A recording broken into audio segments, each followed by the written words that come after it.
Oui, écoutez, il fut un temps où tous les metteurs en scène français choisissaient une série noire, c'est-à-dire la fameuse revue ce qu'on appelle la série noire, qui était publiée chez Gallimard. On a tourné des dizaines de films tirés de ces romans. Et en 67, j'étais très ami avec Maurice Chevalier, le grand chanteur qu'aujourd'hui on a peut-être un peu oublié. Il y avait Bourvil, Simone Signoret, et on devait faire ce film, Le Renard Jaune, qui ne s'appelait pas comme ça d'ailleurs. Et ça, c'est pas fait. Ça, c'est pas fait pour différentes raisons, parce que on n'a jamais réussi à mettre les trois acteurs ensemble, parce qu'ils étaient occupés d'un côté ou de l'autre, donc ça, c'est pas fait. Donc 67-2013, ça fait quand même une longue période. Alors on a mis l'histoire au garage, bon, l'auteur est mort depuis et tout ça, et puis un jour, on a eu la chance de réunir des amis, Béatrice Dalle, Claude Brasseur, Dominique Lavanant, Stévenin, et Michel Lonsdal, avec qui j'avais fait déjà 9 films avant. Et puis voilà, alors ça a donné lieu à ce film qui a été tourné comme certains films américains, comme 12 hommes en colère, qui se tournaient dans une salle de jury, par exemple. C'est-à-dire, ça s'appelle des films en huis clos presque. C'est-à-dire, il y a un grand décor. Alors, c'est pas du théâtre, parce qu'on sort de temps en temps de ce bistrot, on s'en va à la morgue, on s'en va dans l'appartement de quelqu'un d'autre. Mais en fait, ce film s'est tourné très rapidement. Comme moi, j'avais été l'assistant de Sacha Guitry. Alors, Sacha, il tournait des films en 7-8 jours.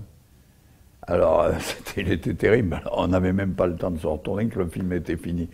Alors là, on a tout groupé, on a tourné ça au studio, on a construit notre décor, notre restaurant, le Renard Jaune, c'était un café. Et au fond, le sujet véritable du film, c'est, si vous voulez, la détresse des gens dans les cafés entre 2h de l'après-midi et 6h de l'après-midi. Parce que c'est ça qui a déterminé mon choix à l'époque, en 67. Ce bouquin, je l'ai choisi. Parce que quelquefois, je me trouvais dans un café l'après-midi pour travailler, parce que je travaillais dans des cafés pour écrire à l'époque. Alors j'étais assis, j'écrivais et je voyais des personnes, jeunes ou âgées, à s'asseoir à une table et consommer un truc, un café, un thé, ou alors carrément du rouge ou de la bière, et ils restaient là, prostrés. Alors j'ai entendu une fois le patron, il dit « Mais pourquoi tu ne vas pas chez toi ?» Il disait à quelqu'un. Et la personne disait « Ah ben chez moi c'est triste, je suis tout seul. » Alors c'est cette population, si vous voulez, de gens qu'on voit dans les cafés. Et quelquefois maintenant, c'est des jeunes femmes qui vont dans ce qu'on appelle des thés, vous savez, des trucs de thé, des salons de thé.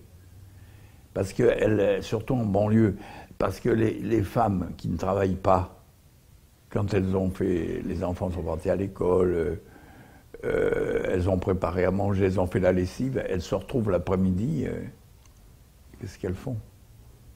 Alors quelquefois elles vont au café, elles rencontrent une amie, ou alors quelquefois elles y vont seules. C'est horrible. Alors l'histoire, c'est un peu Michel Lonsdal qui a tourné Des hommes et des dieux, qui était là-dedans un prêtre assassiné par des islamistes.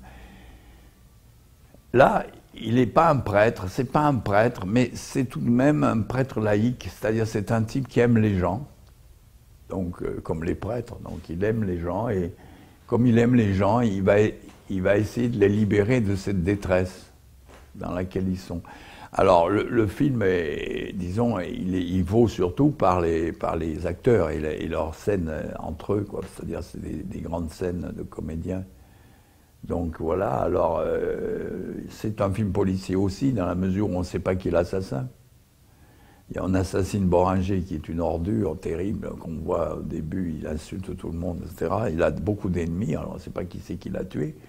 Et deuxièmement, il y a ce personnage de Lonsdal qui menace, si vous voulez, ce café de le faire disparaître. Donc en fait, Lonsdal est à la fois prêtre et terroriste, si vous voulez, pas terroriste véritablement, mais il a envie d'envoyer tous ces gens-là au ciel. Vous voyez.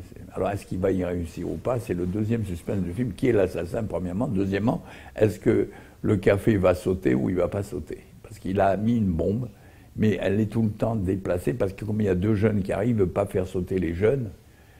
Et à ce moment-là, il change l'heure de l'explosion. Alors on ne sait pas si le suspense c'est ça, est-ce que la bombe va exploser ou pas.